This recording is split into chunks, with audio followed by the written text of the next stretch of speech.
If you compete in autocross, time trials, wheel-to-wheel racing, and rallies, you might be as cool as my next guest. And he knows how to keep you cool. Let's throw the green flag on this episode.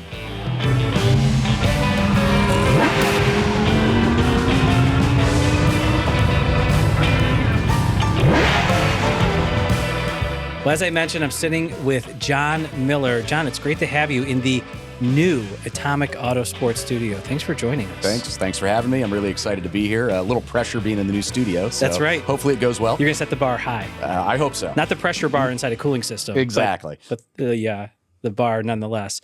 So we're going to talk a lot about your motorsports journey, how you got started, what you've done, and then we're going to also transition that into your career and your current employer, Mishimoto, and talk about all the very cool things that they have. But you got interested in cars and racing because you sort of grew up around it, but it was 1 horsepower that it was your mom, right? Correct. She was in equestrian sports? Yes. Tell me a little bit more about that. She was just always hyper competitive, probably had ADD before that was a thing. My grandmother and grandfather were very supportive, knew that she really was into, equestrian sports and being around animals and supported her. So she went to college, really did the show jumping, some of those jumps were 6 foot plus, where she was going over, went to Fall River, Mass, but really encouraged us to go and do our own thing, to be independent, and really understood the part of competition, but also the duality of the man versus the machine or woman versus the animal. Yes. So yeah, pretty exciting. So very supportive growing up.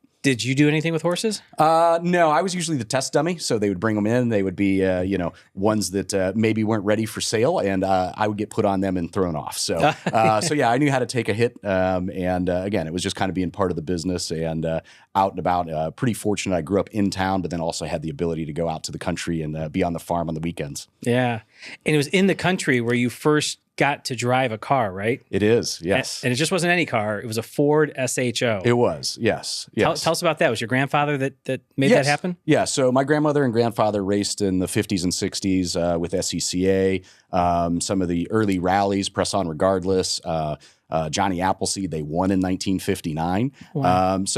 They knew from a very early age I was just hooked on cars. For my 14th birthday, he thought it was time to go out and learn how to, drive a manual transmission. I was fortunate enough to go out in a Taurus SHO, which is a pretty hot car at the time. Mm-hmm. And it was not without its struggles at times, but we had it was a great bonding experience. And for being a 14-year-old kid, just an amazing birthday present. However, it was one of those things you cannot tell your friends, you cannot tell your parents. So it was kind of my own little secret I turned 16 years old. So, but yes, it was a lot of fun. I was going to ask if it was just kept between the two of you or if mom knew. Mom did not know. Grandma knew. Okay. So that was okay. That's why grandparents are the best. Yes, exactly. Yes. You get to live vicariously through and they really extend their passion. So when did you realize you were a car guy? Oh, very early on. So, I'm a little bit older, didn't have the video games until I was into college. So it was really early on where I got to go and, take apart my tricycle, tinker with all kinds of things, and just the sight and sounds of just the motor and, being involved and around just the noises and the feel and just everything just really energized me pretty young. So probably from the time I could walk, I was into cars. Yeah. Yeah. And when did you get into motorsports? Motorsports really started officially in 2001 after college. I really took an initial path more down the off-road, kind of way of life. Had some trucks and Jeeps and things, went out to Moab, drove back and forth across the country, just kind of exploring and overlanding before it was like a chic thing. Yeah. When it was really just being a dirtbag sleeping in your car. When I graduated college, I had been involved in around cars, obviously, and I purchased a Subaru Impreza and found out about a couple little parking lot races down in Akron at Firestone and Goodyear, respectively, and showed up one day, paid my $20, and made a fool of myself. You go into that first event like assuming, I'm gonna be the next Schumacher or Senna, and it's a pretty humbling experience. And that's kind of what started it all was, like a lot of your guests, it's autocross. So just involvement with the SCCA and some of the sports car clubs. They're very nurturing, everybody's very friendly. And that's kind of how I got hooked. Was the Impreza anything special or just a daily driver? Well, it was a utility that did everything. So it was my just a 2.5 RS manual. I thought it was pretty special, but no, it was my autocross car, my track car, my daily driver, making sales calls for work. So a little bit of everything. It did it all. Yeah. And I know SCCA ran a little bit at those lots, but there was another group that ran down there. Was that the Akron Sports Car Club? Yeah, that was Akron Sports Car Club. All right. Yes. Yeah, but it was nice having that pavement back then. I can remember going there when I was in high school, and I don't even know how we heard about it. Maybe through the SCCA, but there was a little bit of everything down there running. Yeah. Is that the only car you ran there was the Subaru? No, I snowballed pretty quickly. Had several Subarus. Would co-drive anything I could. We would swap cars. There was another young guy that was running a Taurus SHO. So from nostalgia, we would swap vehicles, dual drive, Civics. I mean, anything I could get my hands on. It was just always fun. Just changing that experience and building the opportunity to learn just different driving dynamics. Sure. What did you do after autocrossing? What was next? Well, the very first thing I did after autocrossing is I showed up at Nelson's Ledges on a Wednesday for an open tracking day. And myself, 4 other guys with Subarus, because we kind of all collectively got together like little Subaru cockroaches, found out about this open lapping day. I think it was like $125. Showed up on a Wednesday. We get to the gate and they go, oh no, we forgot to, cancel the event.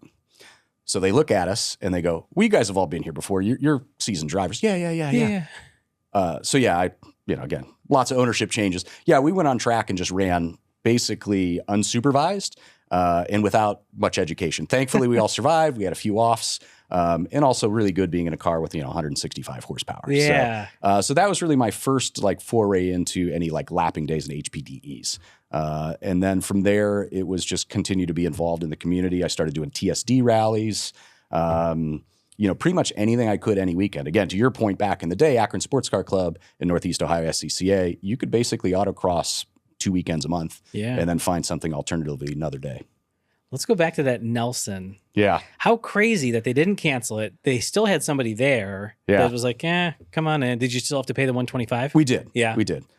We ran to lunch, got so bored and tired, we had to leave and fuel up before they had fuel there, came back, and then they actually let us run the track in reverse. So, it was really... no holds barred. It was a wild day that would never happen in this day and age. Yeah. So very fortunate to have that opportunity. If you can remember back to that day and being on track, what's the one thing that surprised you or you didn't think the car could do, you didn't think you could do? Really was braking. And that was probably my biggest learning curve, was understanding threshold braking, and that the braking systems in most of these vehicles can do so much more than we ever challenged them to do. So that was probably the biggest thing that surprised me. The consistency, autocross, you've got, you're walking the course. You have a lot of time to really take it all in, watch other folks do it. We didn't walk the track. We made all the wrong reasons or made all the wrong decisions and just went out there and had fun. So, but no, mostly braking. Definitely was impressed with the handling of the car. And most importantly, learned that I needed new tires. So get something a little bit better. And did you? Oh, yes, absolutely. Yes, I watched myself accelerate up the finishing order at Autocross, and lap times drop consistently. Nice. Yeah. And then what did you start doing? Any wheel-to-wheel? I did. A little bit further down the road, I had an ITC Civic, total pile of garbage, but it was fun. It got me on track. It was pretty reliable and pretty affordable. It was an 89 Civic and a fun opportunity. But what I realized, you lost some of the camaraderie you get in autocross. I found that in stage rally. I found that in some of the other type of motorsports where, folks that are twice my age with 10 times the budget are, go, well, your door handles should be this. And, I'm going, I just showed up. Yeah. I just want to race. Yeah, exactly. Yeah. I'm just pulling up the rear, having fun. And what tracks did you race at? So mostly, obviously, we're pretty fortunate in Northeast Ohio. Up until recently, we had 3 facilities to go to. Mostly out at Nelson's, but Nelson's pit race, and then obviously Mid-Ohio, the premier track in the area, depending on who you talk to. Oh, for sure. Yeah. And do you know where that Civic is today? No, I believe that it got wrecked and cut up and put into a dumpster. So yeah, like the fate of many. A couple of the cars. I know where one of the stage rally cars is, and my other one, unfortunately, just rusted into oblivion from the sounds of it after the sale. Oh, okay. Yeah. All right. Are you doing any racing now? No, this season I took off. Just life kind of gets in the way. Last year, about 2 years ago, I picked up a 1967 Volvo Amazon full-on race car. It's been a race car for about 40 years. And the last 2 owners really bought it to use it as a street car and as a promotional vehicle. and then realized that race cars make terrible like daily drivers. Yeah. Bought it on a whim off of Bring a Trailer. I thought somebody needed to save it and get it back on track. Spent about a year fixing little things. It was originally built in 1982, so finding and it is a full custom car, so nothing on it is original. So it took me almost a year just to figure out the parts to get them, updated, replaced, repaired. I ran at the Bell Fountain Hillclimb last year, and then I also did the Put in Bay vintage races in the exhibition class. Yeah, so it's phenomenal. So I'm kind of dabbling in the vintage racing right now, which is a lot of fun. Again, same sense of community. It's more about finishing and making sure that you can cheer others on versus, going on and getting that contract to go over to Europe and run. Yeah. So Volvo Amazon. Yes. So what is that? So it's a little two-door. It almost looks like a poor man's Jag. Okay. Very light, very competitive, robust little vehicles. Like I said, this thing's probably got 10 or 15,000 miles of racing on it. I'm told it ran Carrera Panamericana down in Mexico, and it's a California car. So it's lightweight, about 1,850 pounds, fully built motor, and runs pretty good with some modern stuff. So yeah, it's a fun little car, but really more designed hill climb, short track races. Really understood a couple things I learned last year that being built for road racing and basically closed course racing on roads. Went to the first hill climb, first run up to the top. I didn't have any foam in the fuel cell, and it started to sputter out. So again, it's just those learning curves you learn when you just take for granted. Well, this car's been a race car for 40 years. I'm not changing the setup. So that, and then braking at Put in Bay. It's run on the airfield, a little bit heavier than it's used to. But again, it comes down to just brake management and understanding your vehicle. Yeah. Yeah. So what's it going to take to get the 67 Volvo on track in 2026? Time. And I'm just suffering from one little, it took me about 6 months to figure out what the front calipers were off of. Turned out they were off an early 911. Again, it's challenging to source the parts. I'm trying to keep it as period correct as possible. Now I'm just struggling with the rear braking system. I don't want to convert to a disc rear because again, it's about the cars run this way with drums. So, it shouldn't take too much, just a little bit of time. It should be on the road by the end of December. How did you figure out they were 911 calipers? Lots of searching and really just taking it around to vintage swap meets and go, does anyone recognize this? Really? Yes. So because it was quite a bear to figure it out. Yeah, I would imagine. Yeah, there's very few things that are original to the car. The engine's sometimes late 70s. Just lots of unique little things. So 3 days of racing and 6 months of wrenching and repair. But no, love the little car. I think that's the plan for 26. And by doing the hill climb, it also great sense of community. I think I'm going to try and get more involved in some other of the hill climb community. Yeah. Hill climb comes up a little bit here and there. Is that a growing discipline within motorsports? Has it been kind of stagnant or? It seems to be growing, but it's also, we'll talk about a little later with a career change. I kind of spend my time in two different communities now. It's very big in Pennsylvania. So there are multiple hill climbs within an hour and a half to 2 hours from my other base camp. And it's same kind of similar sense of community, except what's really neat, it's almost like vintage stage rally where the whole towns come out and support you and cheer. And the one in Belle Fountain or Bellefontaine, depending on who you talk to, it was only like a 45-second run, a 3/4 mile up the hill. And it's autocross rules. But what was neat, there was a 6 miles transit back, and every house had children out cheering. Oh and my the police were like, hey, give these people a show, don't get in an accident. There are no speed limits except it's 55 instead of it being 25. So really loved that, and that was great. Just getting people involved, and no different than you do in this show. We need to encourage that next generation. I think we're doing pretty good with the 20-somethings, despite what you read in the media. It's making sure that those preteens and toddlers are really just enthused, like I was, and probably you. Yeah, no doubt. So help the listener understand, in order to get on track, you need time. Yes. We're entering the quote-unquote off-season. Yes. So how does Jon make the time to get this thing ready and on track? Sometimes it just comes from sacrifices with friends and family, to be honest with you. It's not being able to go to every family barbecue. It's getting up at 4 or 5 in the morning and going wrenching for a couple hours and showering. Trying to squeeze things in between things, to be honest with you.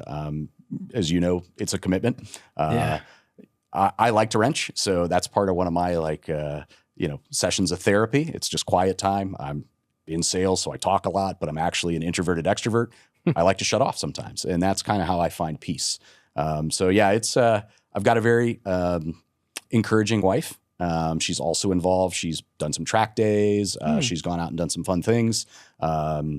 So that helps significantly. It's also the old joke, if you get a kid into motorsports or bicycles, they'll never have any money or time to do anything bad. So, the other husbands are out golfing and doing silly things and spending all Saturday watching football. No offense to that if you do that, but she knows where to find me. She'll come out, bring me lunch, and it's just making time, to be honest with you. And it's tough. You have to sacrifice, but that's what racing is. Getting up early, being prepared, thinking things through, walking the course, really just spending time to master your craft and not to win, but just to do better than you did before. Right. I asked you earlier what you love about the sport, and it sort of came down to people. You've made a lot of friends here, Yes. very supportive communities. Why do you think that's so prevalent in motorsports? Honestly, I just think it's the type of people that are attracted to motorsports. It's not just about, self-preservation. It's about the community. It's about making sure everybody can be successful. You reach a point where you just realize, this is just for fun. Yeah. And you can never forget that. So I just think it's a very open and encouraging and welcoming community, to be honest with you. It attracts like-minded people. You have engineers who, if you can get them to look at your shoes versus their own shoes, that's a big win. You have people in all walks of life, and it's just a great melting pot of people who have a shared common source of love, and they want success for everybody else. So. Best motorsports advice you've ever received? I think the best advice I've ever received, lots of advice, obviously. The thrill, the rush, it's short-lived. I remember a lot of things about the racing I've done, but the reality, it's the friendship and the community that we just went and talked about. I have made friends in a parking lot over a terrible ham and cheese sandwich that have, those friendships have lasted for almost 2.5 decades at this point in time. I think it's just neat to have a sense of community with other car weirdos that like to talk about cars rather than, other things, that to me, I just aren't important. I'm just enthused by how things run, how you can be better and just be around people. So I love the friendship and the community that just evolves, and, you can have relationships that last a lifetime. Absolutely. And let's say someone approaches you and says, Jon, I want to get into the sport. I want to be a race car driver. I want to be around this. What advice do you give them? As much seat time as possible. A big flaw in my early career was just showing up and doing things with the, utmost confidence that I was going to be excellent, when I could have saved myself a lot of time and money by prepping things properly from the get-go, going to a high-quality driving school, making the investment to go to the Mid-Ohio school, Team O'Neill Rally School, things like that. I would have advanced my progression much faster.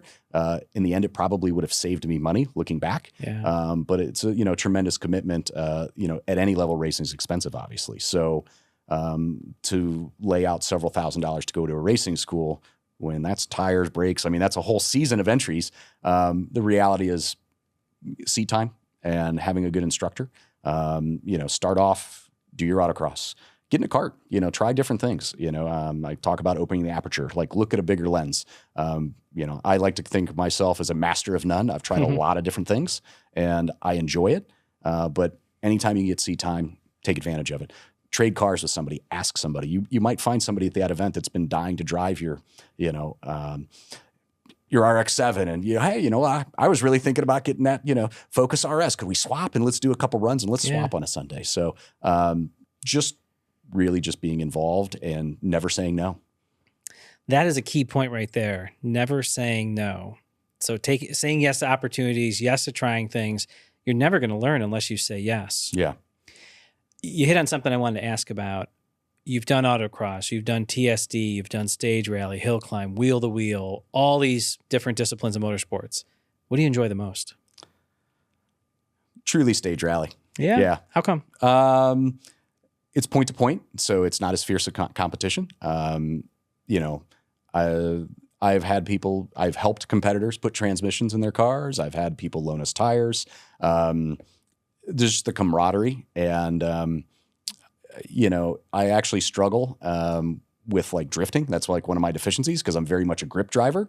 But for some reason, like I really enjoy the rally and the community and beating up cars. It kind of goes back to my roots of off-road trucks and, road trips. I mean, because there's no rallies close to us. So No. Wellsboro, PA, and Atlanta, Michigan were probably our closest before I got out of it, before Ohio came back. But but truly, I've had fond memories of every aspect I've done. They're all amazing. I mean, they're all great experiences that will last a lifetime.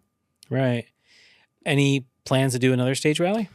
At some point in time. My long-term goal towards retirement is to try and do a pretty serious one. I'd like to go and just do a pay to drive, do a school. And there's one over in Sweden I'd like to do. It's going to be a pretty big investment, but the reality of buying a car or doing all the events. So I either do that or possibly something. I always wanted to do Pikes Peak. I have no aspirations of being, a high finisher at this point, but just finish. Yeah. Did all of this love of cars, motorsports, adrenaline fuel your career to be involved with racing in cars? Absolutely. So No it's kidding. been a couple things. I mean, just being involved and in motorsports allows you the confidence to go out and try new things. Everybody knows at some point that you're going to fail, so you might as well take a risk to get better.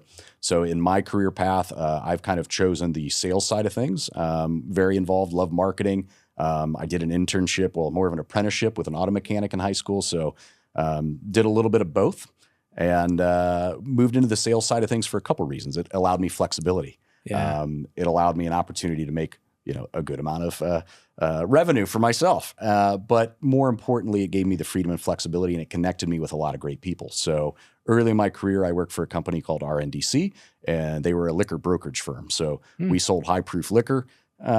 Seems really exciting, not really my passion, but what it allowed me to do, it allowed me the freedom and flexibility to travel around. We were sponsors at Mid-Ohio, so that helped pretty tremendously. So it got me on track sooner. And it also allowed me at that time to connect with a lot of the distillers. They had a lot of promotional material, so I would actually come and take care of all of the workers. We'd give them T-shirts and we'd give them hats and maybe some high-proof fun for after the event. So it was just kind of a way to pay back.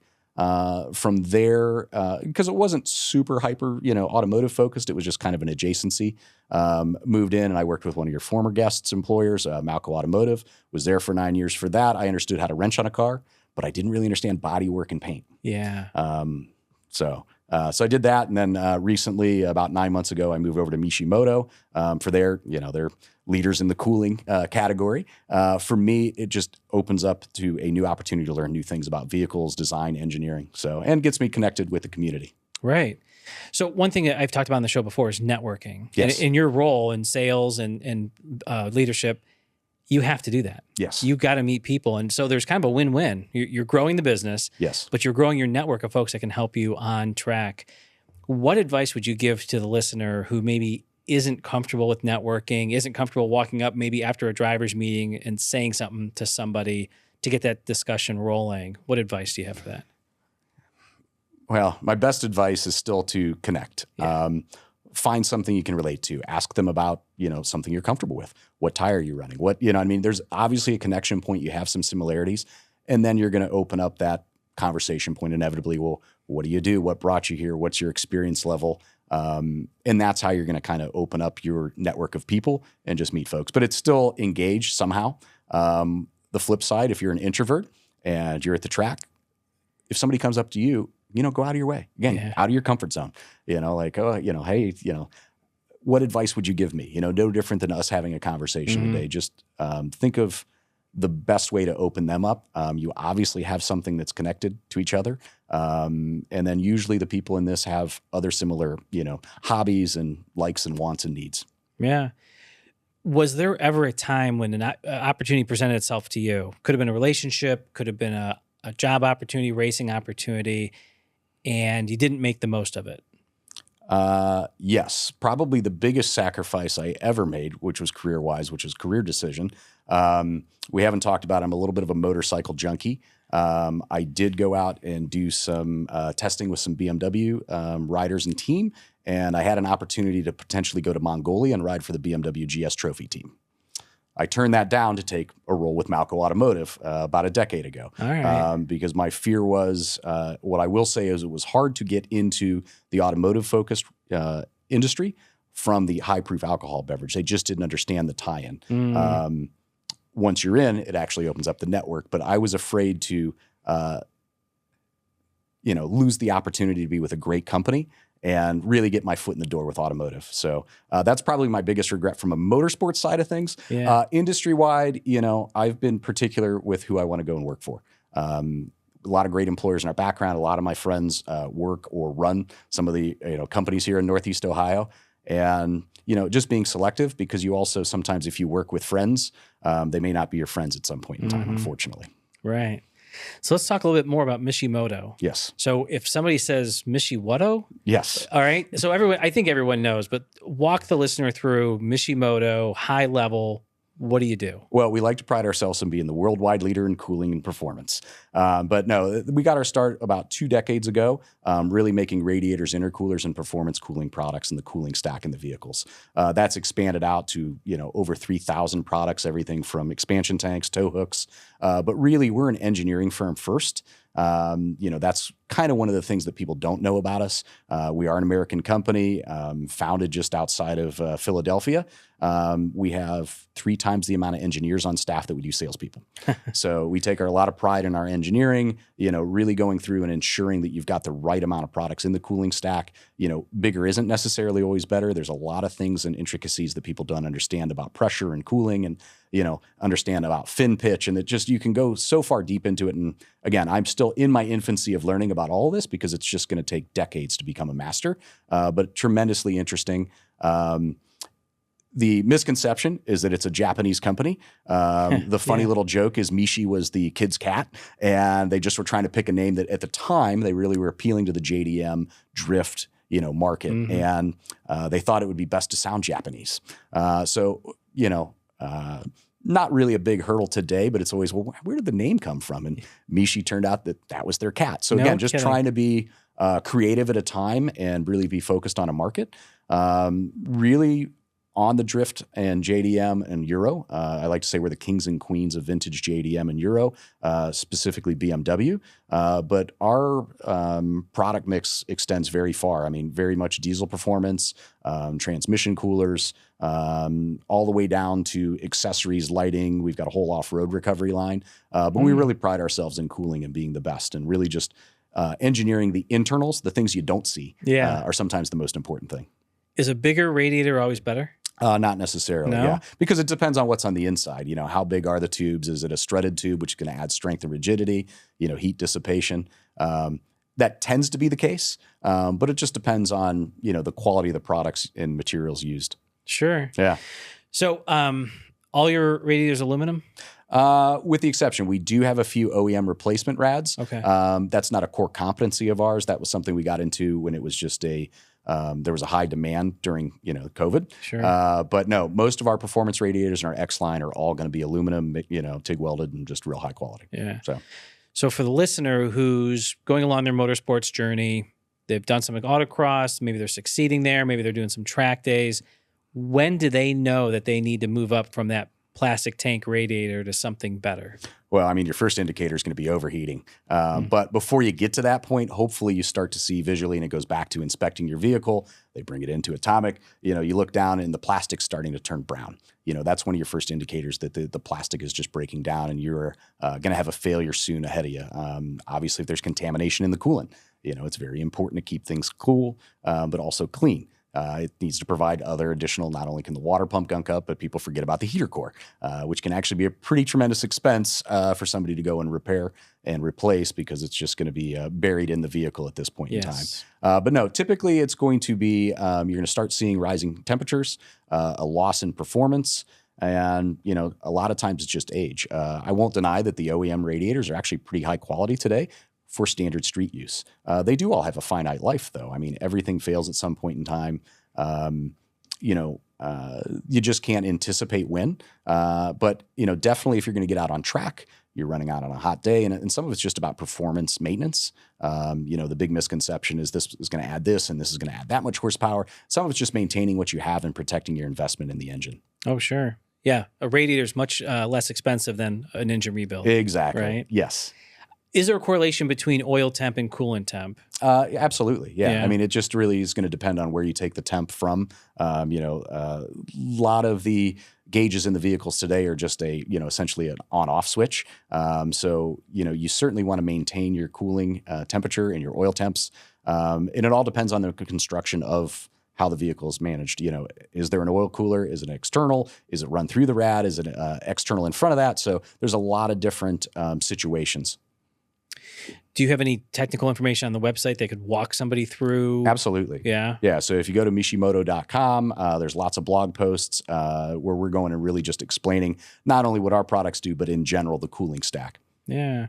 We're going to deviate from racing for a minute. Sure. And performance. You mentioned diesel. Yes. What do you have in that line? Really, we do a lot of radiators. We've got intercoolers, your old F250 Power Strokes. We're actually going to have core supports, but transmission coolers is really where we have differentiated ourselves. It's a tremendous opportunity. People are keeping their vehicles longer. We all see them going up and down the road, towing things well above and beyond the capacity of a vehicle. So, it's just one of the ways to continue to create reliability. It's often neglected when it comes to the transmission. People forget about it until it's too late. But yeah, when it comes to Power Stroke and Cummins, we're very highly regarded in both assisting power. When people are running a tune, great. All of our products really are designed to be a direct fit and work with an OEM stock tune. So it's only going to enhance your performance and reliability. Got it. Let's go away from cooling for a minute. Yes. What else is Mishimoto into? We touched a little briefly on it. We launched a Born Off-Road recovery line. So that's got winches, lights, direct fit parts for Tacomas, Ford Broncos. But really for us, everything from engineered tow hooks that are really designed to sustain a much higher load than some of the other ones. You'll pick that up. It's pretty substantial. I was going to say, it's a little heavy from a weight perspective. I've picked these up before, not a Mishimoto. Yeah. And it's just light aluminum. Yes. Right? This is a stout piece. Yes. How many applications? Because I know the thread pitch is different from OE to OE. Yeah, we have a few hundred different applications. That one there's for a first-gen BRZ and I think a 15 and up WRX. So they're all, separate lengths. They're all engineered. There's a couple different colors, so you can kind of, try and coordinate with what's you're looking for your vehicle. And they even come with a handy-dandy tow sticker, so you can actually be legit and legal. Yes. These are rated. Yes. We get a lot of requests for, hey, I got a track day or I got a race coming up. I need a tow sticker. What do you guys have in stock? Yeah. So we will be doing them soon. So here's something I learned over this season. I was talking to a track day organizer. And there was a car off course, and one of the guys that works for the track day organizer said, I don't know if I have that tow hook. Yeah. And I said, well, I thought that was a requirement. It's on the tech sheet. It is, but we go out to tow, and it's the wrong tow hook. They've never put it in their car, that sort of thing. So I guess kind of a pro tip, folks, go to the Mishimoto website and get one for your next track day. Yes. Yeah. I mean, it's just going to be the worst thing you can have is when you're trying to get a heavy recovery is have your tow hook break. So it's pretty important to have something sturdy. But for sure. No, everything from expansion tanks, upgrades, certainly with the vintage BMWs, even just the reservoir tanks. I mean, some of that old plastic, just you looked at it wrong and it cracked. So do very, high quality replacement products there, and then intercoolers.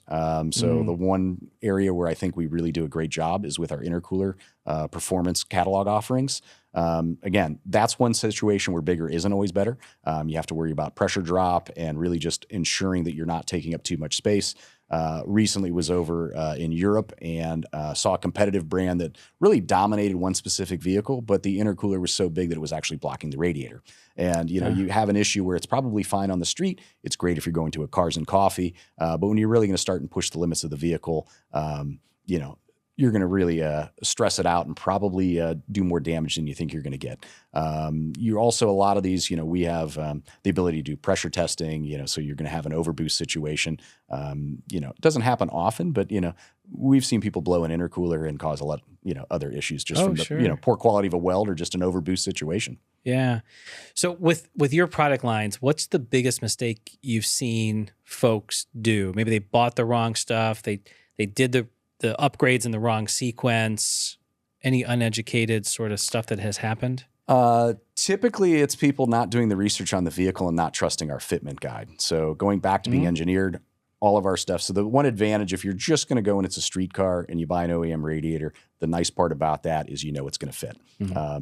If you're a weekend warrior, you're going to a shop, the biggest mistake people make is trying to buy a universal because it's cheaper, or buying somebody else's and it's not a direct fit. So, our products, we like to say, save you time because you're not really having to re-engineer, you're not fabricating. That's really kind of our forte, where you can go and you go, well, it's a BMW from the 2000s. Well, in 2015 they changed, so the radiator's fundamentally different, even though it's still a 4-cylinder. So it's having that knowledge, having the 3D scans, everything we're going to do.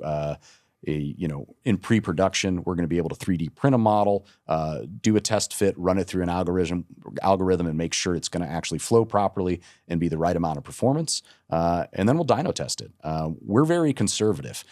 We do it under real world situations. You read a lot of stuff in magazines that this intake did that. And, we saw these kind of gains from an intercooler. Well, they're testing under a perfect situation, cold vehicle. And we try and do a little more real world and, under promise and over deliver. Yeah. Any SKU expansion, any new product lines you guys are kicking around? Actually, we just launched our GR Corolla intake. We're the first people in the world to have an EO approved, 50 straight legal, no check engine lights. So yeah, we're pretty excited about that with the GR Corolla. Have a lot of great things coming out for the new edition, the 2024 and up Toyota Tacoma. It's their first time that they've had a turbo with any power, with the exception of the 80s ones that most people didn't know exist. So that's pretty cool. Again, we're literally trying to engineer products. We're typically not first to market because we want to really spend the time doing development. Again, work through SEMA, get our CARB-EOs, be legitimate. I mean, there is truth in what we do. And, again, we've been around over 2 decades, so it's not one of those fly-by-night organizations. No. Yeah. And will we see you at the track at all, doing trackside support or kind of seeing what's going on during race weekends in the grassroots area? Yeah, in the future state, yes. We're going to be much more involved. We did about 31 events this year, which is up dramatically from prior year. We're involved with a lot of grid life, everything from that all the way down to a Jeep Beach, some of the Formula Drift events, and we're going to look and expand our horizons. We've had some requests to get back to Long Beach, some of the other community regional events. One of our staff members just did Drag Week, where she ran around in her Mustang. So, we're getting more and more back into the grassroots and trying to open our horizons too. We recently did a survey. We asked how our customers were using our products, and again, we're very drift and drag oriented. It was shocking the amount of people that came back and said they autocross. So the light bulb went off and I'm going, well, hey, I've kind of told you this. So it's just getting more involved with the community. I was recently at Overland Expo East, so that was fantastic. That was a nice mix of a little bit of everything. And what you'll find that you already know is if they're into vehicles, they probably have a race car, they've got a Jeep, they've got a motorhome, they've got a diesel. So it's just listening to your customer and understanding what they truly need and try not to sell them something they don't. Right. So you and I originally connected a couple months ago, and then you had a bunch of travel going on. And Yes. I remember part of that travel was about 2 weeks in a Boxster. Yeah, that was just right? 2 weeks ago. Yes. Yeah. So I sold. I had a wonderful NB Miata. I bought in 2019. A great car. Had aspirations to turn into a spec Miata, and it was just too nice of a car. As valuation went up, I found a young man that was really interested in Miatas. His parents couldn't understand why he didn't want a big F-150. He wanted to learn how to drive manual transmission. Made him a fair price. He was 18 years old. His parents' only requirement was part of the deals I had to teach him how to drive a manual transmission. So I did so. Again, going back to continuing that next era. Yes. Took that money and I purchased a Boxster, a nice clean Boxster. Fun car. Did about 2,200 miles over the course of 11 days. North Carolina, used it for business. Went to an event called Luftacult, which is a celebration of air-cooled cars in Durham. And then from there, I went to Overland Expo. So I definitely stuck out in between the Hummer H2 and the Jeep Gladiator, but ironically, mine was the much dirtier car in the parking lot. Yeah. So true salesman's car, huh? yeah, had a blast. Yeah, never touched 77 all the way through West Virginia. And what I found funny is people just kept saying, "Oh, I can't believe you did all those miles." Well, these cars are designed to be touring cars. You know, they need to be used. So is that your daily or just something you have on the side for fun? Just something on the side for fun. So yeah, it was something to enjoy. The wife wanted more creature comforts than the Miata. She made the mistake a few times of going to the grocery store and coming out and going, "Oh no, I brought the wrong car." So Boxster's just kind of a fun toy. Awesome. Yeah. Here's a question I don't normally ask a guest. So let's say the Volvo goes away. You've done your stuff with it, and it's time to buy another race car. Yes. What are you going to buy? I'm in between two things. One thing we haven't touched on is I'm a vehicle hoarder as of late. So I talked about getting more involved into hill climbs by being at Mishimoto outside of Philadelphia. Some of my weekends I've gone and pre-run several of the hill climbs up there and realized much steeper grades. The one in Weatherly actually has a jump in it. And I just don't think that's probably the right thing to do on a 60-year-old car. No. So I'm kind of torn between, I have a Fiesta ST. I did some durability testing for Ford and was able to get one of those at the right time in the right place. I intended to actually have it fully caged and built a couple years ago, but I fell in love with it. So the next car, and this is terrible advice to give because the best thing you can do is buy somebody else's project that they've already completed and it's already done and they spent all the money. That's most of my cars have been other people's castaways as they moved up, but either between a Fiesta ST or I'm thinking a Cayman and really build something that's going to be all purpose. Not full on stage rally, but something I could take to do a track day, hill climbs, and just enjoy and have a little bit more performance. So, oh yeah, yeah. So you mentioned the hoarding. Is there anything else that you're hiding from us, car wise? Yes, I have quite a few. So let's talk about them. What do you got? Yeah, so I have the 2005 Boxster. 3 years ago I picked up a 2009 997.2. Sight unseen. It was originally going to be caged and turned into that next level car. It showed up and it was wonderful and beautiful and too nice. So that will stay in the collection forever. I do have and this was a big investment, but probably one of my favorite cars. I didn't want to lose out on. I have a 2024 Cayman GTS 4-liter manual. A wonderful car. Yeah. I don't know if that'll stay around forever, but I didn't want to miss the opportunity to have one before they shot up. And I also have, let's see, 84 528 BMW. I've got a BMW wagon with a mild tune on it. That's kind of my road cruiser. A 95 F-150 4x4 that's in pretty good shape. And then a couple other, boring cars, stuff that just has to run, tow vehicle. So E46 wagon? No, F31. So it's a 2016. Yeah, I wish it was an E46. Yeah. So that, to me, I have a buddy that has a couple of those E46 wagons, and our friends at Track First have one as well. Yes, they do. Yes. And to me, I want one. I want a manual. That's my daily. I go out and get business handled in something like that. Yeah. Yeah. That's the only, I wish I had a manual in mind, but it's not so bad, I guess. That ZF8's a pretty darn good transmission, and we have a few other manuals, so it takes away from, I don't have to worry about it so much and complain. Right. So, yeah. But no, I would love to have an E46 wagon. For sure. Well, we're getting towards the end. Is there anything that we didn't talk about that you wanted to? I don't believe so. I mean, I could ramble on for a long time. I've had a great career just being involved both professionally and personally. And no, it's just a great time to connect. I really appreciate what you do for the community. And thanks for having me on. Thank you. All right, I got a couple more questions. Perfect. So if you need to learn about something and you can't take an old part around to the swap meets or anything, what are your online resources? Where do you go to research anything about our sport? Well, I'm a big fan of Grassroots Motorsports. I'm still, dabble in some of the forums. I take a lot of the information you get online with a grain of salt. One thing I've learned is, people, what works for them may not work for you. I like to connect with the community. I'm going to go and, I hate to say it, some of the specialty groups on Facebook, Instagram, really lead you to the right people. But I still am a firm believer is connecting. Speak to somebody with experience. Go to a shop. Go and, meet somebody and find out firsthand, because what might work in, Atlanta isn't going to work in Ohio, and it might not work in California, and it's certainly not going to work up in the Rocky Mountains. Learn that the hard way when it comes to the cooling stack. Decades ago when we did a high elevation stage rally, and I want to say 12 of our cars blew up because we just weren't used to that kind of pressure and altitude and strength, durability. So, all right, time for the final question. Yes. Have you ever been late to grid? Well, I'm prepared for this. I have to be honest, no. Being in stage rally, I have always been early. Was raised if you're on time, you're late. Yes. What I have been is strategically late to grid is certainly to let other people run ahead of me in those kind of scenarios when it comes to an autocross or a timed course.